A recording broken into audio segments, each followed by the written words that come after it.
आज हम सबसे पहले आपको दंगों की नई दुकान के बारे में बताएंगे। बेंगलुरु के दंगाइयों की बात करेंगे, क्योंकि इस देश में अगर कोई जय श्री राम के नारे लगाता है तो उसे सांप्रदायिक घोषित करने में जरा भी देर नहीं लगती। लेकिन किसी की धार्मिक टिप्पणी पर एक शहर को आग भी लगा दी जाए तो वो लोग कुछ नहीं बोलते, जिन लोगों को जय श्री राम के नारे अच्छे नहीं लगते और जो खुद को धर्मनिरपेक्षता का सबसे बड़ा ठेकेदार समझते हैं। बेंगलुरु में कल रात एक धर्म विशेष की भीड़ ने शहर के पुलाकेशी नगर में जबरदस्त हिंसा फैलाई। वहां पर एक विधायक के घर पर हमला किया, उसके घर में आग लगा दी। फिर इस भीड़ ने वहां 2 पुलिस थानों पर भी हमला किया, वहां पर जबरदस्त तोड़फोड़ की और पुलिस की गाड़ियों को जला दिया। करीब 60 पुलिस कर्मियों सहित कई लोग इस हिंसा में घायल हुए हैं। सोचिए, 60 पुलिस वाले घायल हो गए इस हिंसा में। भीड़ को कंट्रोल करने के लिए पुलिस को फायरिंग करनी पड़ी, जिसमें 3 लोग मारे गए हैं। और यह सब सिर्फ इसलिए हुआ क्योंकि बेंगलुरु के इस इलाके में कांग्रेस के एक विधायक अखंड श्रीनिवास मूर्ति के भतीजे ने कथित तौर पर फेसबुक पर पैगंबर मोहम्मद साहब के खिलाफ एक आपत्तिजनक टिप्पणी लिख दी थी। और इसी के बाद कल रात बेंगलुरु के इस इलाके में इतनी हिंसा फैल गई।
इन तस्वीरों को देखिए और सोचिए कि सिर्फ एक फेसबुक पोस्ट लिख देने से कुछ लोग इतने नाराज हो गए, इतने क्रोधित हो गए कि उन्होंने पुलिस के थानों में आग लगा दी, गाड़ियों में आग लगा दी और इतनी जबरदस्त हिंसा बेंगलुरु शहर में की है।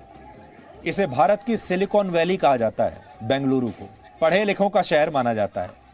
इन दंगों में इस्लामिक कट्टरपंथी संगठन पीएफआई की राजनीतिक पार्टी एसडीपीआई का नाम सामने आया है, जिसके एक स्थानीय नेता को पुलिस ने गिरफ्तार भी कर लिया है। आपको याद होगा, यह वही पीएफआई है जिस पर दिल्ली दंगों में भी शामिल होने और इन दंगों की फंडिंग करने का आरोप है। दिल्ली दंगों के 6 महीने के अंदर ही बेंगलुरु में भी दंगे हो गए। यानी शहर और जगह नई है, लेकिन दंगे वही है। दंगों की एक और दुकान खुल गई है। पहले दिल्ली में खुली थी, इस बार बेंगलुरु में खुली है। कल रात वहां सैकड़ों की संख्या में लोगों को इकट्ठा किया गया। इन लोगों ने पहले कांग्रेस के विधायक अखंड श्रीनिवास मूर्ति के घर पर हमला किया, वहां पर गाड़ियों में आग लगाई, विधायक के घर को काफी वहां तोड़फोड़ की, उसके घर को तोड़ दिया। फिर ये लोग बड़ी संख्या में केजी हल्ली और डीजी हल्ली पुलिस थानों में पहुंच गए। सोचिए, हिम्मत देखिए इस भीड़ की कि ये पुलिस थानों में पहुंच गई और विधायक के भतीजे के खिलाफ इन्होंने पुलिस थाने में जाकर तुरंत कार्रवाई की मांग की।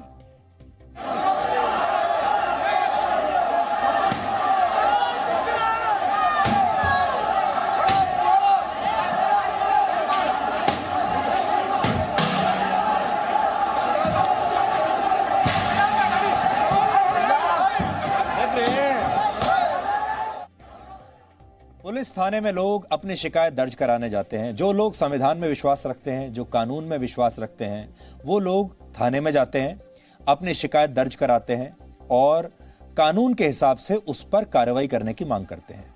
लेकिन ये लोग थाने तो गए, लेकिन इनका कानून में कोई विश्वास नहीं है।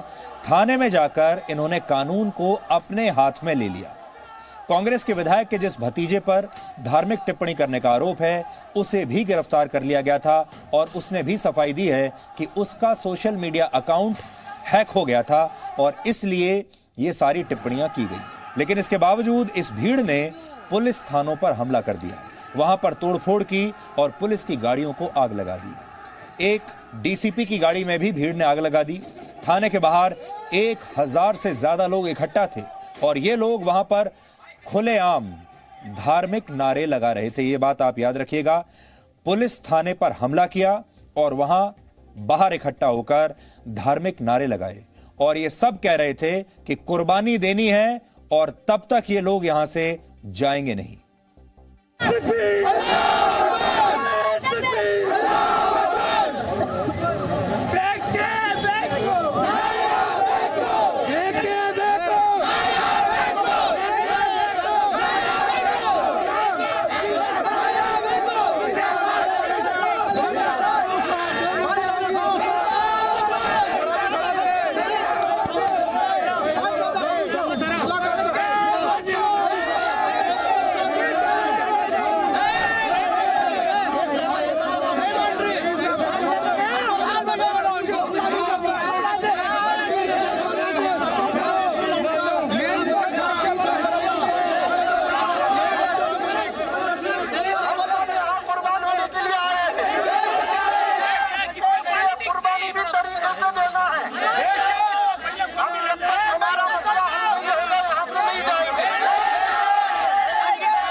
क्या आप आज के भारत में कल्पना कर सकते हैं कि बेंगलुरु जैसे आधुनिक शहर में, जिसे भारत का सिलिकॉन वैली कहा जाता है, जिसे आईटी हब माना जाता है भारत का, वहां इस तरह सिर्फ इसलिए सांप्रदायिक हिंसा की गई क्योंकि सोशल मीडिया पर एक व्यक्ति ने किसी धर्म के बारे में कुछ आपत्तिजनक टिप्पणी कर दी।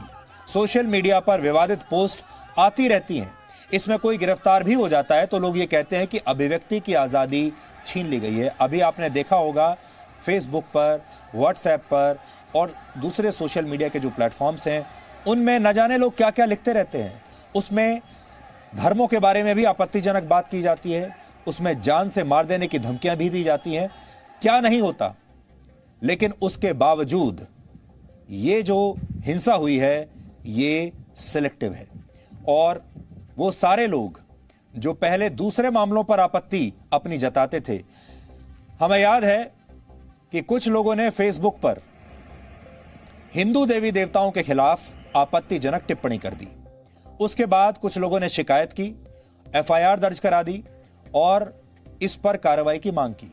इसे लेकर हमारे देश में जो टुकड़े टुकड़े गैंग है, हमारे देश के जो बुद्धिजीवी हैं, वो तुरंत एक्टिव हो जाते हैं और वो कहते हैं कि इस देश में कितनी असहनशीलता फैल रही है और इस देश में अभिव्यक्ति की आजादी को रोका जा रहा है। किसी व्यक्ति ने फेसबुक पर अपने विचार लिखे और पुलिस उसे पकड़ कर ले गई, ऐसा कैसे हो सकता है? लेकिन ये सारे लोग इस बार बेंगलुरु की एक हिंसा पर बिल्कुल चुप बैठे हैं, बिल्कुल खामोश हैं। हमारा यह मानना है कि सभी धर्मों का बराबर का सम्मान होना चाहिए, बराबर का सम्मान, और किसी की भी धार्मिक भावनाओं को आहत नहीं किया जाना चाहिए। लेकिन यह शर्त सभी धर्मों पर लागू होनी चाहिए। लेकिन दुर्भाग्य यह है कि यह सभी धर्मों पर और उनके लोगों पर लागू होती नहीं है। हमारे यहां हिंदू परंपराओं और हिंदू देवी देवताओं का कई लोग खुलेआम मजाक उड़ाते हैं। इसे हमारे यहां फैशनेबल बना दिया गया है और हिंदू देवी देवताओं पर हमारे यहां विवादित टिप्पणी की जाती है। लेकिन ऐसा कब होता है जब किसी बात पर आपने कब सुना ऐसा जब किसी ने ऐसी टिप्पणी की हो हिंदू देवी देवता पर और इसी बात पर किसी ने शहर को जला दिया हो? आपने देखा होगा हमारे देश में फिल्मों में हिंदू देवी देवताओं का अपमान होता है। आपने यह भी देखा होगा हमारे यहां जो स्टैंड अप कॉमेडियंस हैं वो भी अक्सर हिंदू देवी देवताओं का मजाक उड़ाते हैं और ऐसा करके रातों रात सोशल मीडिया के स्टार्स भी बन जाते हैं, अपने फॉलोअर्स बढ़ा लेते हैं और ये सब कुछ वो अभिव्यक्ति की आजादी के नाम पर करते हैं। और कई लोग इनका समर्थन करके इन्हें बुद्धिजीवी साबित करने की कोशिश करते हैं, ये बताने की कोशिश करते हैं कि ये लोग देखिए कितने धर्मनिरपेक्ष हैं, ये लोग कितने सेक्युलर हैं। और जो लोग इनकी बातें सुनकर चुप बैठे हैं उन्हें भी धर्मनिरपेक्ष बताया जाता है, कहा जाता है कि यही पढ़े लिखे लोग हैं। लेकिन इसके बावजूद इनकी टिप्पणियों पर कोई दंगा नहीं होता। एक और उदाहरण आपको देते हैं। पालघर में 2 साधुओं की खुलेआम हत्या हो जाने के बाद भी इस देश में दंगा नहीं हुआ।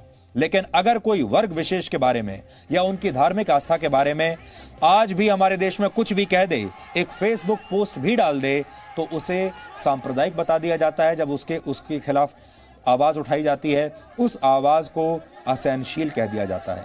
लेकिन जब बहुसंख्यक आबादी की आस्था का मजाक उड़ता है तो सब खामोश बैठे रहते हैं। इसलिए सीधी सी बात यही है कि ऐसी हिंसा सुनियोजित तरीके से होती है। ये जानबूझकर फैलाई गई हिंसा है। ये दंगे एक दुकान है और इस बार भी जो बेंगलुरु में हुआ है ये अचानक नहीं हुआ है।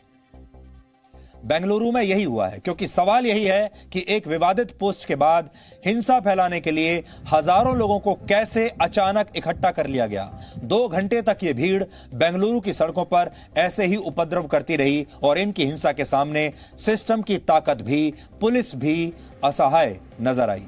क्योंकि जब विधायक के घर पर हमला हो जाए और जब पुलिस थानों में घुसकर खुलेआम आग लगा दी जाए तो आप सोच सकते हैं कि ये लोग कितने बेखौफ थे। और अगर ये लोग उन थानों के आग लगाकर उनमें और आगे बढ़ गए होते, अगर ये लोग आम जनता के, आम लोगों के घर में घुस गए होते, अगर ये भीड़ शहरी इलाकों में आम लोगों के घर में घुस गई होती तो क्या होता, अब आप इसका अंदाजा लगाइए। इस भीड़ ने कल बेंगलुरु में करीब 300 गाड़ियों को आग लगाई है। 300 गाड़ी। ये लोग पत्थरबाजी कर रहे थे, पेट्रोल बम फेंक रहे थे। इतने पत्थर कहां से आए, इतने पेट्रोल बम्स कहां से आए? और ये सब कुछ अचानक नहीं होता। इस तरह की हिंसा हमेशा प्लान बनाकर की जाती है। आपने फरवरी में हुई दिल्ली दंगों को भी देखा होगा, जो फरवरी में हुए थे। दिल्ली के दंगों में भी इसी तरह से पूरी योजना बनाकर दंगे कराए गए थे। बेंगलुरु की हिंसा के चश्मदीद गवाहों ने यह बताया कि कम से कम 5 बार भीड़ ने हमला किया और हर बार हमला करने वाले लोगों की संख्या बढ़ रही थी। हिंसा फैलाने वाले लोगों में काफी लोग उस इलाके के बाहर से आए थे, यानी विधायक के घर और पुलिस थानों पर हमला करने के लिए बाहर से भी लोगों को बुलाया गया ताकि इनकी पहचान न हो सके। ये स्टार्ट हुआ है 5 बजे, लेकिन ये जाते जाते जाते ये 5th राउंड में ऐसा हुआ है। एक बार आए 50 लोग, सेकेंड बार 100 लोग, उसके बाद ऐसा ही बढ़ते बढ़ते 5th टाइम में पूरा हंगामा किए वो लोग। 5th टाइम में कितने लोग आए थे? वो 5th टाइम में 2000 से ज्यादा लोग थे। पूरा मकान को जला के, पूरा ध्वंसा करके, पूरा बर्न करके चले गए। फैमिली जो अंदर में थी? फैमिली नहीं थी, वो कल कृष्णा जयंती था, वो लोग सभी वो इस्कॉन टेम्पल में गए थे। अच्छा। और ये जो एमएलए साहब थे वो कहाँ थे? वो भी टेम्पल में गए थे। अच्छा, तो आपको क्या लगता है कि पूरा मन बना करके आए थे? पूरा प्री प्लान। वो एक ही लोग नहीं थे सर, 3-4 गैंग था उनका। अच्छा, अलग अलग एक ही समय पे पूरा किए। कर्नाटक में इस समय बीजेपी की सरकार है और बीएस येदियुरप्पा मुख्यमंत्री है। कर्नाटक सरकार ने भी उत्तर प्रदेश के योगी मॉडल की तरह ही इन दंगाइयों से सार्वजनिक संपत्ति के नुकसान का हर्जाना वसूलने का फैसला किया है। उत्तर प्रदेश में मुख्यमंत्री योगी आदित्यनाथ ने दंगाइयों से हर्जाना वसूलने के लिए इसी वर्ष एक नया कानून बनाया है। जो लोग दंगे वाली मानसिकता को समझते हैं वो ये जानते हैं कि कोई भी दंगा इस तरह अचानक नहीं होता। योजना बनाकर ही दंगे किए और करवाए जाते हैं और इस योजना में दंगा करने के लिए अलग अलग लोगों को अलग अलग काम बांटे जाते हैं और उन इलाकों की पहचान पहले की जाती है जहां पर माहौल को बिगाड़कर दंगा करना होता है। यानी पहले टीम बनाई जाती है, उस टीम की कौन से लोग क्या काम करेंगे ये बताया जाता है, फिर जगह क्या होगी उसके बारे में तय किया जाता है, किस जगह पर दंगे होंगे। जैसे दिल्ली के दंगे 3 चरणों में करवाए गए थे। पहले चरण में नागरिकता कानून और एनआरसी के खिलाफ विरोध प्रदर्शन किए गए। दूसरे चरण के तहत इलाकों की पहचान करके सड़कों को जैम किया गया और तीसरे चरण के तहत फिर दंगे करवाए गए। बेंगलुरु के दंगे में सोशल मीडिया पर विवादित पोस्ट होने के 1 घंटे के अंदर ही हजारों लोग इकट्ठा हो गए। सोचिए 1 घंटे में ही हजारों लोग कैसे आ गए। इसी से यह पता चलता है कि दंगे की पहले से तैयारी कर ली गई थी और इन लोगों को सिर्फ यही तलाश थी कि दंगा करने का कोई कारण मिल जाए। बेंगलुरु में पुलिस ने अब तक 150 दंगाइयों को गिरफ्तार किया है, लेकिन इसमें सबसे बड़ी बात यह है कि पुलिस ने मुजम्मिल पाशा नाम के एक नेता को भी गिरफ्तार किया है। Muzammil Pasha social democratic party of India यानी एसडीपीआई का नेता है और ये इस्लामिक कट्टरपंथी संगठन पीएफआई की राजनीतिक पार्टी है। पीएफआई पर दिल्ली दंगों में भी शामिल होने और इन दंगों की फंडिंग करने का आरोप है और यहां भी पीएफआई का नाम ही आ रहा है। मुस्लिम समुदाय में अधिकतर लोग भारत की विविधता को समझते हैं और हिंसा से दूर रहते हैं। इसलिए कहा जाता है भारतीय मुसलमान दुनिया के दूसरे मुसलमानों से अलग हैं। लेकिन इन्हीं में से कुछ लोग ऐसे हैं जो अपने हितों के लिए लोगों को कभी धर्म के नाम पर तो कभी दूसरे मुद्दों पर भड़काते हैं और फिर ऐसे ही दंगे करवाते हैं। और कई राजनीतिक दल अपने वोट बैंक की राजनीति की वजह से भी ऐसे लोगों का तुष्टीकरण करती हैं। इसी तुष्टीकरण की वजह से ये राजनीतिक दल बेंगलुरु के दंगाइयों के खिलाफ खुलकर बोल नहीं पाए। बेंगलुरु में जिस विधायक अखंड श्रीनिवास मूर्ति के घर पर हमला किया गया वो कांग्रेस के विधायक हैं और पिछले विधानसभा चुनाव में कर्नाटक में सबसे ज्यादा अंतर से जीतने वाले विधायक थे। लेकिन इसके बावजूद उनकी अपनी ही पार्टी कांग्रेस ने खुलकर इन दंगाइयों का विरोध नहीं किया। इन नेताओं ने विवादित टिप्पणी करने वाले व्यक्ति और दंगाइयों के बीच कोई अंतर नहीं किया और ऐसे बयान दिए जिससे इनका वोट बैंक कहीं नाराज ना हो जाए। जैसे कर्नाटक में कांग्रेस के नेता और पूर्व मुख्यमंत्री सिद्धारमैया ने कहा कि मुस्लिम नेताओं को मुस्लिम उपद्रवियों को रोकना चाहिए और हिंदू नेताओं को नफरत फैलाने वाले पोस्ट करके लोगों को उकसाने से बचना चाहिए। इन लोगों की धर्मनिरपेक्षता की पोल इस बात से खुल जाती है कि कांग्रेस विधायक पर हमले और बेंगलुरु की हिंसा पर राहुल गांधी और प्रियंका गांधी वाड्रा ने अगर मामला उल्टा होता, मामला अगर किसी और समुदाय का होता, मामले में कहीं जय श्री राम का नारा आ गया होता तो अब तक इन नेताओं ने न जाने कितने ट्वीट्स कर दिए होते, कितनी प्रेस कॉन्फ्रेंस कर दी होती, कितनी चिट्ठियां लिख दी होती। क्योंकि इस घटना पर बोलना इनके राजनीतिक एजेंडा में फिट नहीं बैठता और अगर यही हिंसा दूसरे राज्य या दूसरे समुदाय द्वारा होती तो ये नेता अब तक न जाने पूरा आसमान सिर पर उठा चुके होते। और हो सकता है कि दंगा जहां पर हुआ है उस जगह पर ये जा भी चुके होते, यानी वहां राजनीतिक पर्यटन भी कर चुके होते, वहां का दौरा भी कर चुके होते। किसी को नाराज ना करने के डर से ऐसी बातें करने वाली कांग्रेस को अपने ही विधायक के घर का हाल आज देख लेना चाहिए, जिसे बेंगलुरु के दंगाइयों ने तहस नहस कर दिया। इस विधायक के घर में घुसकर सैकड़ों की संख्या में तोड़फोड़ लोगों ने की है। उनके घर में और आसपास खड़ी गाड़ियों में आग लगाई। हम आपको हिंसा के बाद उसी विधायक के घर की ये तस्वीरें दिखा रहे हैं और हम चाहेंगे कि कांग्रेस पार्टी के नेताओं को भी ये तस्वीर देखनी चाहिए।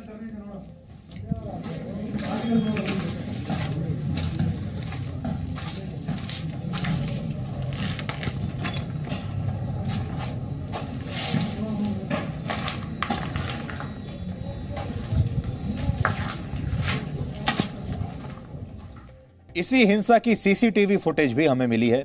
कल रात को हिंसक भीड़ कैसे विधायक के घर में घुसी और कैसे वहां पर पथराव किया गया, तोड़फोड़ की गई, कैसे गाड़ियों में आग लगाई गई, ये सब आप इन तस्वीरों में देख सकते हैं। सबसे बड़ी बात यह है कि कल कृष्ण जन्माष्टमी थी और विधायक का परिवार जन्माष्टमी मनाने के लिए मंदिर गया था। अगर वो लोग अपने घर पर होते और मंदिर में नहीं होते तो उनके साथ बहुत बड़ी अनहोनी हो सकती थी। आप सोचिए, अगर ये परिवार अपने घर में मिल जाता इन लोगों को तो फिर उस परिवार की क्या हालत होती, इसकी कल्पना करके आप देखिए।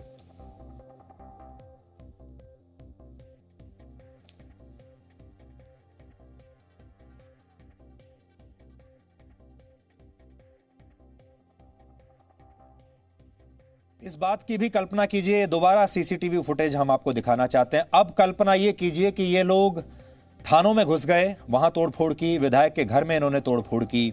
अगर ये लोग आम लोगों के घर में भी घुस गए होते तब क्या होता, अब इस बात की कल्पना आप कीजिए। और ये हो भी सकता है। बेंगलुरु के दंगे में दो बातों की जांच जरूर होनी चाहिए। पहली बात कि क्या कांग्रेस विधायक के भतीजे का सोशल मीडिया अकाउंट वाकई में हैक हुआ था या फिर जानबूझकर इस व्यक्ति ने ऐसी विवादित टिप्पणी की थी। विवादित टिप्पणी नहीं की जानी चाहिए थी, हम इसका विरोध करते हैं, पुरजोर विरोध करते हैं। किसी भी धर्म के खिलाफ कोई विवादित टिप्पणी कहीं भी नहीं होनी चाहिए, चाहे धर्म कोई भी हो। लेकिन इस बात की भी जांच होनी चाहिए कि इस व्यक्ति ने यह टिप्पणी जानबूझकर की है या फिर इसका अकाउंट हैक हुआ है या नहीं। क्योंकि कई बार लोग टिप्पणी कर देते हैं, फिर जब उन्हें गिरफ्तार करने की नौबत आ जाती है तो बहुत आराम से वो ये कह देते हैं कि मेरा अकाउंट हैक हो गया था। इसलिए इसकी जांच होनी चाहिए।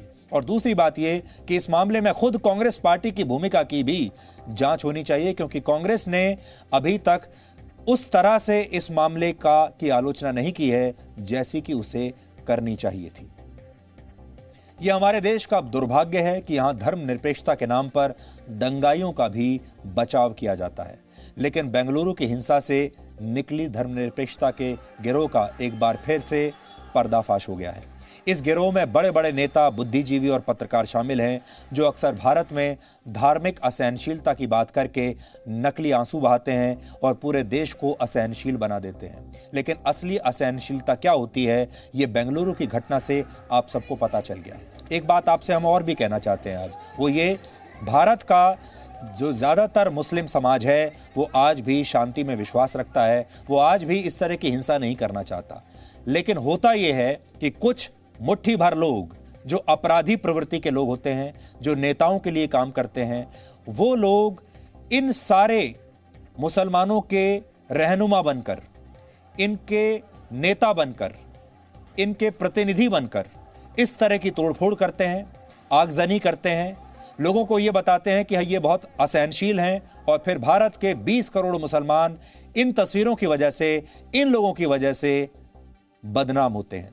इसलिए भारत का जो मुस्लिम समाज है उसे आज ये देखना होगा कि उनके प्रतिनिधि बनकर जो लोग टेलीविजन के डिबेट्स पर जाते हैं, जो लोग इस तरह आगजनी करते हैं, हिंसा फैलाते हैं, जो लोग ये कहते हैं कि हम बर्दाश्त नहीं करेंगे, जो लोग ये कहते हैं कि हम कुर्बानी ले लेंगे, मुस्लिम समाज को ये सोचना होगा कि क्या यही लोग उनके वाकई असली प्रतिनिधि हैं, और अगर नहीं हैं तो उन्हें इन लोगों के खिलाफ आवाज उठानी चाहिए, क्योंकि पूरा की पूरा समाज ऐसे लोगों की वजह से बदनाम होता है।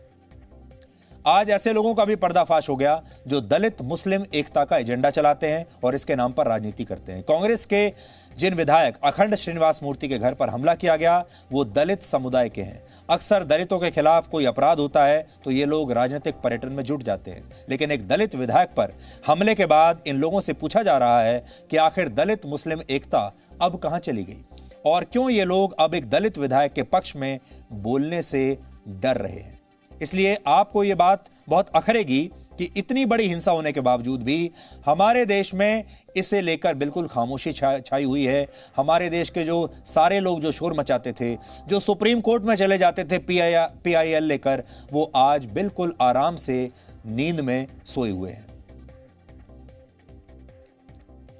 भारत में जब एक वर्ग विशेष के लोगों की भावनाएं आहत होती हैं तो लोग हिंसा पर उतारू हो जाते हैं। आपने देख ही लिया, सोशल मीडिया पर की गई एक पोस्ट दंगों की वजह बन जाती है। फेसबुक पर एक मामूली सी पोस्ट जिसे हमें ऐसा लगता है इग्नोर कर देना चाहिए था, पढ़कर डस्टबिन में फेंक देना चाहिए था, गंभीरता से भी नहीं लेना चाहिए था, या फिर बहुत ज्यादा बात थी तो पुलिस में जाकर एक कंप्लेंट कर देनी चाहिए थी, उससे ज्यादा कुछ नहीं। और उसे लेकर इतनी असहनशीलता, इतना गुस्सा। लेकिन जब बहुसंख्यक आबादी के प्रतीक चिन्हों पर आपत्तिजनक टिप्पणियां की जाती हैं तो लोगों से सहनशील बने रहने की अपील की जाती है और कहा जाता है भारत में सबको अभिव्यक्ति की आजादी है। लेकिन क्या आप जानते हैं कि भारत का संविधान बनने के कुछ समय बाद ही इसी अभिव्यक्ति की आजादी पर कई तरह के प्रतिबंध लगा दिए गए थे, और इसके लिए वर्ष 1951 वर्ष आप याद कर लीजिए, जवाहरलाल नेहरू उस समय प्रधानमंत्री थे। 1951 में ही संविधान में पहला संशोधन किया गया था, और इसका मकसद यह था कि किसी के बयान से किसी की जातीय या धार्मिक भावना को ठेस ना पहुंचे।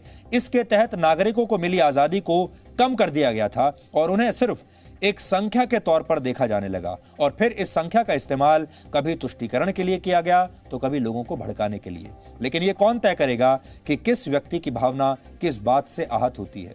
हालांकि भारत के नीति निर्माता चाहते थे कि भारत में लोगों को अभिव्यक्ति की पूरी आजादी मिले ताकि समाज में अलग अलग विचारों को जगह मिल पाए। लेकिन पहले संशोधन के साथ ही दुनिया के सबसे बड़े लोकतंत्र में संपूर्ण अभिव्यक्ति की आजादी पर कुछ शर्तें लगा दी गई थी। लेकिन क्या आप जानते हैं कि जब दुनिया के सबसे पुराने लोकतंत्र यानी अमेरिका में पहला संविधान संशोधन हुआ था तो उन्होंने क्या बदलाव किया था? वर्ष 1791 में अमेरिका के पहले संविधान संशोधन में लोगों को अभिव्यक्ति की आजादी दे दी गई थी।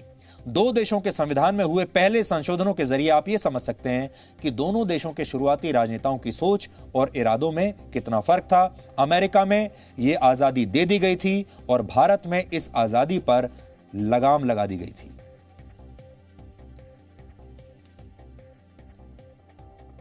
बेंगलुरु जैसी घटनाएं होने के बाद अक्सर भारत में धर्मनिरपेक्षता की दुहाई दी जाती है और कहा जाता है कि धर्मनिरपेक्ष और सहनशील देश होने की वजह से भारत को सहनशीलता दिखानी चाहिए। लेकिन आखिर में इस धर्मनिरपेक्षता और सहनशीलता की सारी जिम्मेदारी बहुसंख्यक आबादी के कंधों पर ही डाल दी जाती है। इसलिए आज आपको यह भी समझना चाहिए कि क्या भारत हमेशा से धर्मनिरपेक्ष था या फिर समय के साथ इस शब्द ने पहले भारत के संविधान में और फिर भारत की राजनीति में अपनी एक जगह बना ली, या ये समझ लीजिए ये एक नई दुकान खुल गई। जब 26 जनवरी 1950 को भारत का संविधान लागू हुआ तब भारत सेक्युलर यानी धर्मनिरपेक्ष देश नहीं था। वर्ष 1976 में संविधान के 42वें संशोधन के बाद भारत एक सेक्युलर देश बना। इसलिए इससे दो सवाल उठते हैं। पहला ये कि भारत में धर्मनिरपेक्षता निभाने की जिम्मेदारी आखिर किसकी है, और दूसरा ये कि क्या संविधान में 42वें संशोधन के बाद भी भारत क्या वाकई सेक्युलर हो पाया है। असल में सेक्युलर शब्द यूरोप की देन है। यूरोप में रिलीजन यानी पंथ और सरकार को अलग अलग रखा गया है ताकि सांप्रदायिक झगड़े बंद हो सकें, और इसी व्यवस्था को सेक्युलरिज्म कहा गया है। यानी वहां की सरकारें ना तो किसी पंथ विशेष को समर्थन देती हैं और ना ही उसका विरोध करती हैं। आपने फ्रांस का उदाहरण सुना होगा। फ्रांस में तो आप कोई धार्मिक चिन्ह पब्लिकली दिखा भी नहीं सकते, उसका इस्तेमाल भी नहीं कर सकते। आपने ध्यान दिया होगा कि यहां हमने रिलीजन शब्द का प्रयोग किया है। ऐसा इसलिए क्योंकि रिलीजन और धर्म एक नहीं है। रिलीजन को अक्सर आप धर्म के नाम से यहां जानते हैं, लेकिन यह सही परिभाषा नहीं है।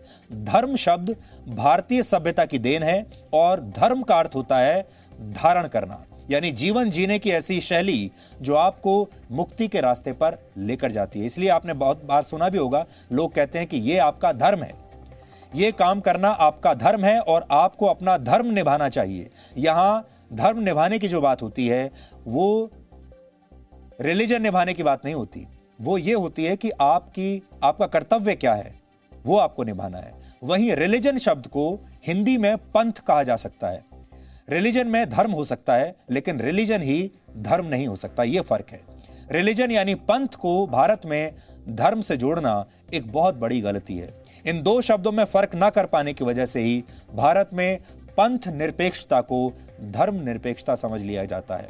धर्म निरपेक्षता की अपने आप में कोई परिभाषा नहीं है, क्योंकि भारत में धर्म को और खासकर हिंदू धर्म को जीवन शैली माना जाता है और बिना शैली के जीवन संभव ही नहीं है।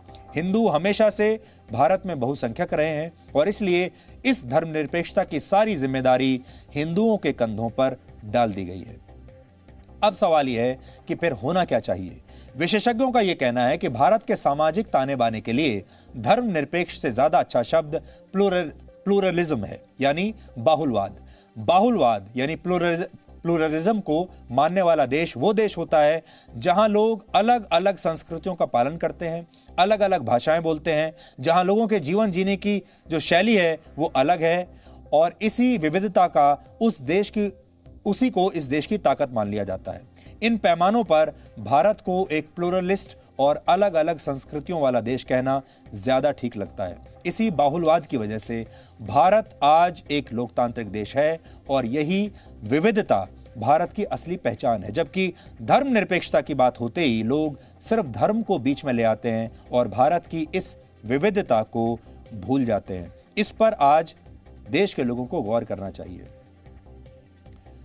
जो लोग धर्म और पंथ को एक दूसरे से जोड़ते हैं और धर्मनिरपेक्षता की बात करते हैं, उन्हें धर्म शब्द की सही व्याख्या पता होनी चाहिए और यह भी पता होना चाहिए कि इसी व्याख्या के आधार पर हमारे संविधान और संसद में भी जगह जगह इसी धर्म का जिक्र है। जैसे लोकसभा में स्पीकर की कुर्सी के ऊपर वाक्य लिखा है, धर्म चक्र प्रवर्तनाय।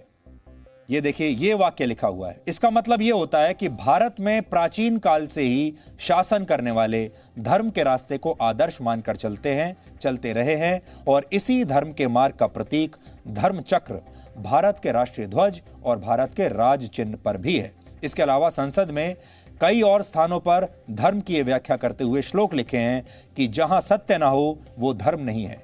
यानी धर्म का मतलब हमारे यहाँ किसी विशेष पद्धति का पूजा पाठ या धार्मिक कर्मकांड नहीं है। हमारे यहाँ धर्म की एक बहुत ही व्यापक परिभाषा दी गई है।